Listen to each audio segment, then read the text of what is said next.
Childe Harold's Pilgrimage by Lord Byron, Canto 3rd, verses 36 to 45. Hello and welcome to the discourse. The third canto of Lord Byron's Childe Harold's Pilgrimage marks a significant turning point in the poem. Written in 1816, it acts as a sequel to the first two cantos, but it is the product of a profoundly changed poet. Byron wrote it in the wake of a scandalous separation from his wife, which forced him into permanent exile from England. This personal crisis erases the line between the poet and his creation. The semi-fictional Childe Harold merges completely with Byron himself, transforming the poetic travelogue from an adventurous tale into a deeply personal and philosophical confession. The journey from Dover across the battlefields of Waterloo and into the Swiss Alps becomes a powerful vehicle for exploring themes of isolation, the folly of war, the nature of genius, and the raw power of nature. The canto is framed by a poignant address to his absent daughter Ada, establishing a tone of loss that colors every scene and reflection. The canto opens with Byron directly addressing his daughter Ada, who was taken from him by his estranged wife. He invokes her as his muse, setting the stage for a journey shaped by loneliness and a search for connection. The narrative follows Byron Harold's travels from Dover to the recently settled battlefield of Waterloo. Instead of celebrating the famous Allied victory, Byron focuses on its waste and futility. He sees it as a place of skulls where thousands died for the ambition of one man. He mourns individual losses like Major Frederick Howard to highlight the personal tragedies behind the historical event. The poet reflects on Napoleon as a tragic genius whose fall should teach mankind to avoid the lust to shine or rule. He questions the value of fame, which he sees as merely an ornamented grave. From Waterloo, the journey continues to Switzerland. Here the poet defends his solitary nature, arguing that to retreat from society need not be to hate mankind. He seeks solace in the natural world to avoid the wretched interchange of wrong for wrong that defines human conflict. In Switzerland, he reflects on other figures of passionate genius, such as the young General Marquis, who died heroically at 27. More deeply, he contemplates the philosopher Jean-Jacques Rousseau, another brilliant mind misunderstood by vulgar minds. The Swiss landscape, particularly the Alps and Lake Geneva, Lake Léman, dominates the later part of the canto. Byron describes the cold sublimity of the mountains, presenting nature as a terrifying and awe-inspiring force. The canto concludes as it began, with poet invoking his absent muse, Ada, ending on a note of enduring isolation and regret. Analysis. Canto 3rd is fundamentally an autobiographical work that uses the travelogue framework to process Byron's personal exile and despair. The opening and closing addresses to his daughter Ada are not just poetic devices, they are genuine cries of loss that explain the profound isolation pervading the entire poem. This personal context transforms Harold from a character into a direct mouthpiece for Byron's own political and philosophical beliefs. The central themes, the critique of war, the nature of genius, and the power of nature are all filtered through the lens of a man who feels betrayed and alienated by his own society.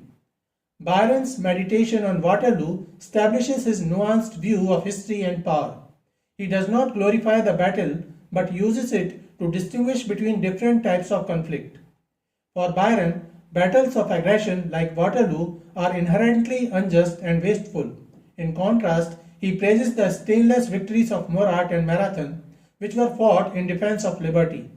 This highlights his romantic belief in the noble struggle for freedom against tyranny. His treatment of genius figures like Napoleon and Rousseau is equally complex.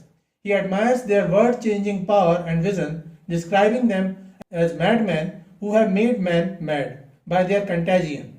Yet he also recognizes their flaws, seeing them as tragic figures ultimately crushed by the very world they sought to transform.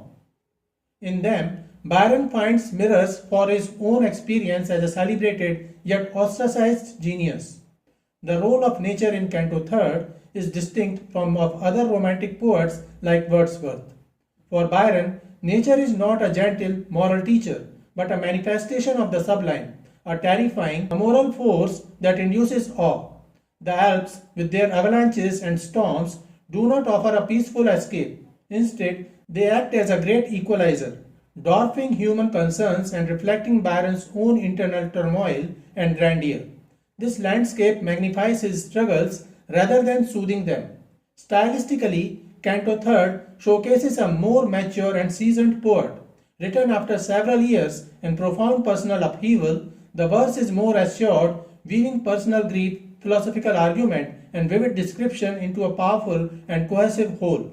It is less a continuation of the earlier cantos and more a superior standalone work that fully expresses the core romantic ideals of individualism, liberty, and the sublime. Excerpt stanza 36 to 45, Canto 3. Stanzas 36 to 45 form the emotional and philosophical core of Byron's meditation on the Battle of Waterloo. The section begins not with the glory of victory, but with the quiet, pervasive sorrow of the aftermath. In stanza 36, Byron notes the earth has healed with new grass covering the graves, but the worm, the field, and the mole still cry out against the human violence that despoiled them. The only true mourners are the widows and orphans whose silent private grief stands in stark contrast to the public celebrations of victory. This focus on personal loss intensifies in stanzas 37 and 38, where Byron laments a specific fallen soldier, the honored Major Frederick Howard. He paints a poignant picture of a young, brave life cut short, foiled by one's own people, and buried far from home. This individual tragedy serves as a synecdoche for the thousands of unknown dead, making the scale of the loss feel intimate and profound. From this elegy for the dead, Byron's gaze shifts to the architect of the carnage, Napoleon. Stanzas 39 to 42 present a complex and critical portrait of the fallen emperor. He is described as a fiery mass, a herald of ruin, and a patrician renegade, whose insatiable ambition made him a sovereign of the sovereign. Byron condemns Napoleon's betrayal of the republican ideals of the French Revolution, portraying him as a man who sought to govern with the iron rod and make the world astounded. His ultimate defeat and exile are presented not as a triumph of good over evil, but as the inevitable collapse of a tyrant who overreached. The section culminates in its powerful philosophical conclusion in stanzas 43 to 45. Byron argues that the sheer senseless waste of a battle like Waterloo should unteach mankind the lust to shine or rule. He questions the very foundation of martial glory, asking if the price of fame is worth the 1,000 years of fear and the death of millions it causes. The legacy of such a conqueror, he suggests, is merely a name, a sound, and an echo which will eventually fade, leaving behind only the bitter memory of the suffering he caused. Analysis. This sequence is a masterclass in romantic anti-war sentiment, characterized by its focus on individual suffering, its critique of imperial ambition, and its skepticism toward historical glory. First, the rejection of martial glory. The central argument of these stanzas is a direct assault on the traditional epic celebration of war and conquest. Byron systematically deconstructs the idea of the heroic leader. Napoleon is not glorified, he is analyzed as a destructive, almost elemental force, fiery mass, whose primary characteristic is a hubristic will to power. Byron's key question in stanza 43, can tyrants but by tyrants conquered be, undercuts the moral high ground of the victors, suggesting the cycle of violence merely replaces one form of tyranny with another. The true lesson of Waterloo, for Byron, is the utter futility of the lust to shine or rule. Second, the primacy of private grief over public victory. Byron deliberately shifts the focus from the macro-narrative of history to the micro-narrative of human suffering. The poem's most moving moments are not the description of battle, but the evocation of its consequences. The widow's pang, the orphan's tears, and the specific personal tragedy of Frederick Howard. By giving a name and a story to one fallen soldier, Byron makes the abstract statistic of 50,000 casualties painfully real. The new grass growing over the graves, stanza 36, symbolizes nature's indifference and society's quickness to forget, a silence that Byron's verse seeks to break by amplifying the cry of the victims. Third, the ephemeral nature of power and fame. In classic Byronic fashion, these stanzas are imbued with a profound sense of nihilism regarding worldly achievement. The powerful meditation on legacy in stanzas 44 and 45 reduces Napoleon's life's work to a name, a sound, and an echo. This linguistic decay mirrors the physical decay of the battlefield. All that remains of the conqueror's ambition is a page in history and an ornamented grave, hollow consolations for the rivers of blood spilled. This reflects Byron's own philosophical belief in the futility of seeking immortality through action, a theme that connects directly to his own sense of alienation and the fleeting nature of his own fame. Fourth, the Byronic hero and the solitary thinker. While Napoleon is the subject, the perspective is pure Byron. The voice meditating on the field is that of the isolated, word-weary pilgrim who sees through the illusions that captivate ordinary men. His condemnation of the lust to shine or rule is a defense of his own chosen stance, that of the solitary observer who stands apart from the contentious world. In analyzing Napoleon's failure, Byron is also justifying his own retreat from a society that he sees as driven by the same destructive, egotistical impulses, albeit on a smaller scale. In conclusion, stanzas 36 to 45 are far more than a description of a battlefield.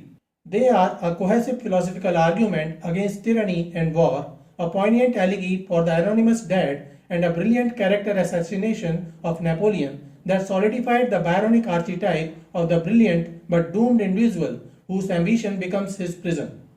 So this is it for today. We will continue to discuss the history of English literature.